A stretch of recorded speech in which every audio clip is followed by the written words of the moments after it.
Heyo all, it's Ema again, back for the second video in relatively short succession for me. That's pretty good. I'm trying to lock in, I'm trying to get on track with these and, all that jazz. So I figured, better introduce the stuff I've got going on before everybody's too used to it. So this video, we're gonna talk about, my Sona and the PNGtuber of her, and some of the assets that I use for these YouTube videos, and some of the assets I use for my streams. I say my streams as if I am consistent on Twitch either. I'm not. We're trying to learn. Also, I'm so sorry if there's background noise. I exist in a space with other people, and I'm also trying to plug my phone that has my script on it in. I like to have little bullet points because otherwise I'm a big rambler and I forget what I was going to talk about, which I'm doing right now. Rambling, that is. Not forgetting what I was going to talk about. But I got my bullet points are plugged in, so I have them now and they're not going to die halfway through the video, which is ideal. So, deep dive on my Sona and the assets for her and the PNGtuber and the backgrounds and all that jazz. Fun stuff. Yeah. First, obviously, I gotta introduce you to the character. Her name is Ariana Tidesong. I'm Ema Tidesong over on Twitch, based off of her name. She was my player character / username in the silly girly horse game Star Stable Online, which is, I can't recommend that game to you guys. It's not great. They're kind of money hungry and terrible, but I do love the game. So if you're willing to put up with money hungry and terrible, I love the game, but I wouldn't get into it in the modern day. I only play it because I've been playing it since I was 8 years old. But Ariana is my character from that game. So she's basically been the longest, online representation of myself. So it just felt natural to start using her as my Sona in other spaces as well. She's not really me. She's a distinct character on her own. In high school, I kind of and early high school and late middle school, I kind of started fleshing her out and giving her her own character. So she's not quite me, but she's pretty similar. We share a lot of traits. We share a lot of interests and stuff like that. I will show, if I remember, I'll toss up in this section here a little image of a self-portrait of what I look like in real life. No pictures. I'm not trying to be faceless. I just don't have any good pictures, but I do have a good self-portrait I did recently. So if I remember, I'll throw that up. So I don't really look like Ariana, but she's me for the purposes of YouTube here. I like using her as well. Number one, she's the oldest online representation of myself, but also representing myself with a character that's not me helps me, I think, keep a healthier distance from the internet. And so that's just kind of a precaution for the long term. But this way, there's still a face that you can interact with and that I can project as and stuff like that. So that's the thought process behind using her as a Sona. There's been a lot of iterations of her. I had an old PNGtuber of her that was in a very different style, and she had a different hairstyle too. But I ended up swapping that one out for this one because I was like, I want one that matches my modern art style better, as well as something that's a little more me in terms of fashion sense and such, because the old one was very Christmassy because I'd made her over the winter and I wanted her to have a winter outfit, but then I never made any other outfits. And so this time around, yes, this Ariana's in kind of a wintry outfit, but I made it with the fact that I may forget to ever add any other outfits in mind. So this is a neutral enough outfit, it's not Christmas colors or anything, that she can kind of exist peacefully all year round if I need to. I originally did kind of want a more summery outfit on this PNGtuber. You can see it in the sketches that I was doing here and the color tests and stuff. But in the end, I decided, no, I want more of a cozy vibe. I don't like this outfit. I'm going to go for the cozy vibe. So, oversized sweater, and this is meant to be, she's in like a maxi skirt, I think is what this is. But you can't really see all of it, so I guess it doesn't matter how long the skirt is, but in my head it's a maxi skirt. And looking at the inking as we go through, I don't know why I redrew the like ribbing lines on the skirt. They looked fine the first time, but hindsight's 20/20. You know how it is. So this was her final form. This is how she got to be. She's by no means perfect. I want to redo her braids.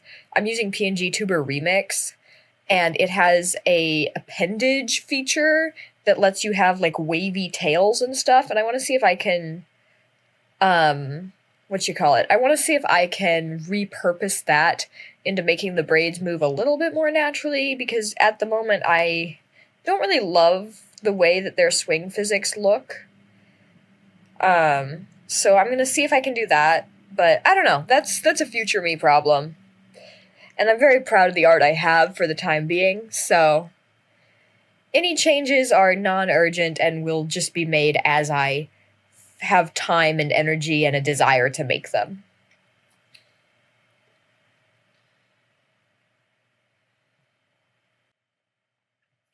While I was designing the PNGtuber herself, I was also thinking about the world that I wanted to put her in.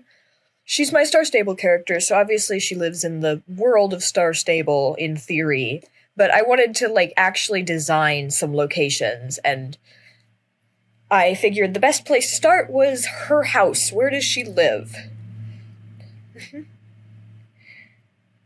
And I thought, good starting point, because I want to make all of my assets into a theme. I want everything to fit the same theme.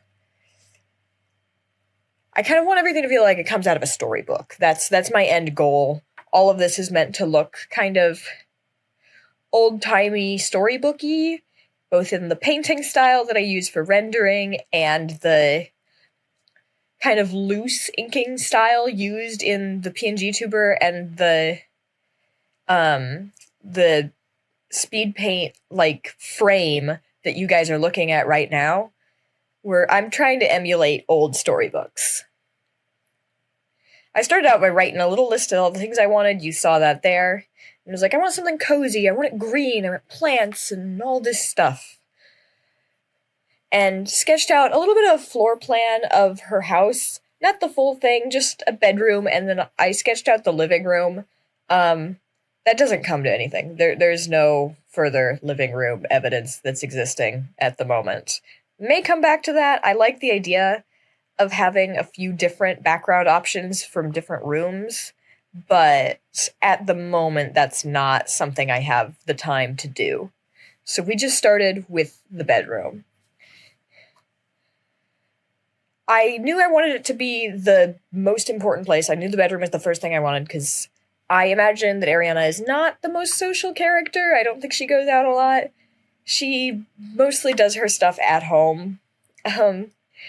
So I think she spends a lot of time in there. So I think realistically that would be where she would stream from. Just like me, I stream from my bedroom. So I started with that, and there was a little bit of time where I was debating giving her like a desk in front of her and then like a chair behind her. For now, I've decided against that. But we'll see. I might come back to that idea in the future. You'll have to give me feedback on if you think that would be fun or not. I do really like the idea of that little heart-shaped chair. But I don't know if it fits the vibe of everything else that's going on in this room. And so, I don't know. I scrapped it for now, but I can always come back to that. I'm pretty open to suggestions in general, by the way. If you guys have, like, critiques or suggestions, as long as they're constructive, I will happily have you comment them. I will happily read those comments. For the record, though, constructive does not mean go, it sucks, okay? Don't tell me it sucks. Keep that to yourself. If you think it sucks, I don't need to know that, unless you're gonna give me advice on how to make it not suck. Because just telling me it sucks doesn't help me any. I kind of need, like, a direction to go to fix it, if that's what you think. So, don't be mean, guys. I don't think that's hard. I don't think that's actually that difficult to do, but just in case, don't be mean. Give me some advice if you're gonna critique it. If you're gonna say it sucks, tell me how to fix it. That aside, speaking of improvement and fixing things, we may or may not be on a 3D model side quest now, obviously.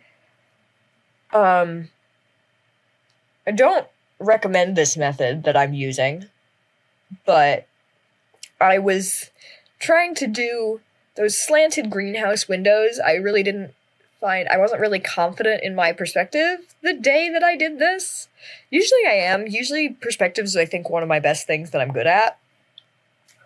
I love to do like an environment sketch just from eyeball. From eyeball? Okay, from eyeball, I guess. I love to do an environment sketch just from observation. There we go, that's the word I'm looking for. And do the perspective that way. So usually I'm pretty confident in perspective, but I was kind of having a self-doubt moment while I was working on this, and I didn't know how to do those slanted, like, greenhouse windows to the side of the room.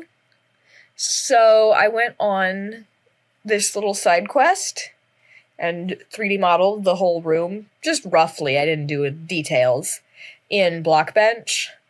I did Blockbench instead of Blender because I'm more familiar with it, and I didn't really want to spend extra time learning a new program when I was already on a little bit of a side quest. I think I took about 3 hours total, maybe. Do as I say, not as I do, though. I don't recommend this method if you're a beginner artist trying to learn perspective, because the whole 3D model and then, like, tracing over, although I didn't trace over, I just pulled it up and used it as a reference, but the 3D model is your enemy to learning perspective as a beginner. It is so important to just go and start doing it. Like, go into real life and do it from observation and use your rulers, use your technical aspects to learn how to do it. Because the 3D model is a shortcut that if you depend on, you won't actually learn the fundamentals of how to apply perspective for real. And that will be a huge shortcoming in the long term. So don't do this. I did this because I was crashing out. But don't do this. It's not the best practice for learning. Especially, you can usually tell if somebody's used 3D models. It doesn't always look bad, but I see it a lot in Webtoon where the art style does not match because they've just put a filter over the 3D model. They haven't even traced it. So learn this. It'll make you faster. It'll make your life better. I promise.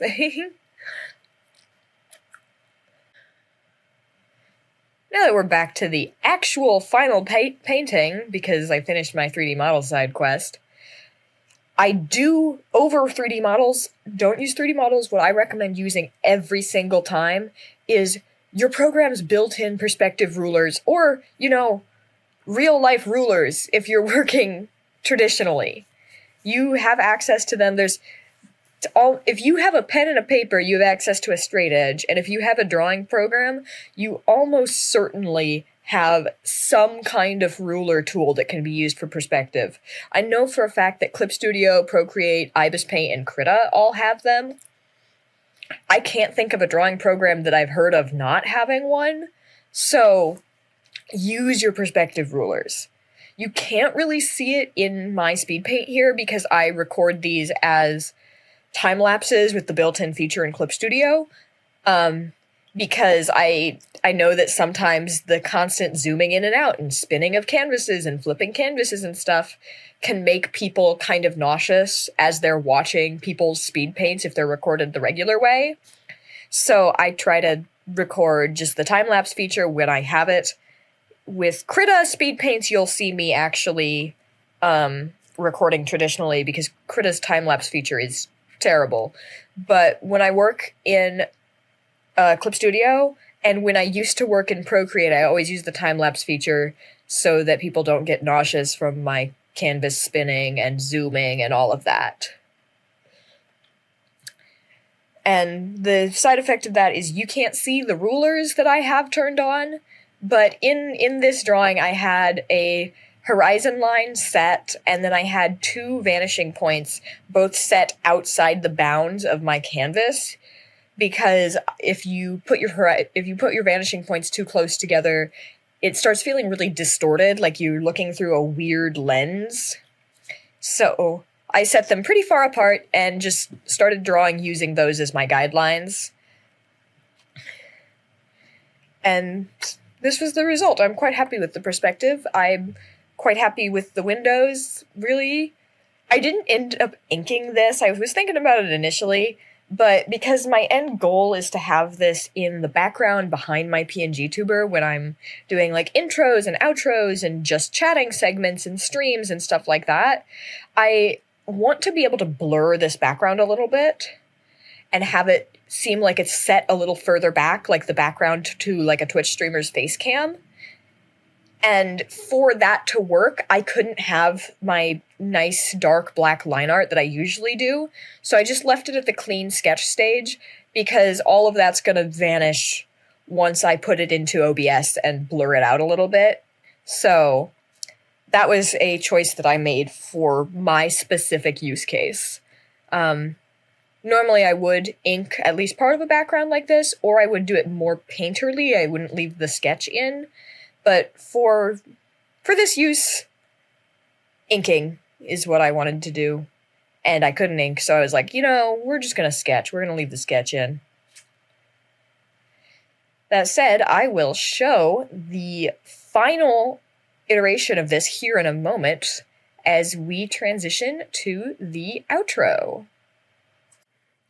Alright, here we are with the final result here in the background. You can see what I mean about not wanting the dark line art to muddy it up when I hit the blur button here in OBS. I thank you guys so much for watching, and thank you so much for the amount of response and support that I got on the last video. That blew me away. I was totally floored by that. I didn't expect that. I expected, maybe a couple of views, maybe a couple of people glancing at it, but nothing more than that. So I'd love to give a part 2 on the cringe OCs video in the future if I can come up with some more cringe OCs. So I'm gonna have to brainstorm on that. And expect plenty more videos in the meantime. I'm hoping to try and be really consistent with this whole YouTube thing now. Better than I have been. In general, just feel free to suggest YouTube video ideas if you guys have them. If you have something you'd like to see me try to draw, or a challenge you'd like to see me try to do, or anything like that, just comment it. I will happily look over it, and if it seems fun, I might well do it. If anybody wants to have more chances to interact with me and my art than these occasional video uploads, I do have a Discord. It's linked in the description of this video, and all of my videos, and in my bio. It should be easy to find, basically. Feel free to join. We keep it pretty chill in there, sometimes I hang out and call and stream what I'm working on or stream what games I'm playing and stuff. So there's lots to do in there. As always, thank you guys so much for watching. I am so amazed by the support I've had on the last video, and I hope that I hope that this vibe continues. Alright, talk to y'all next time. Toodaloo!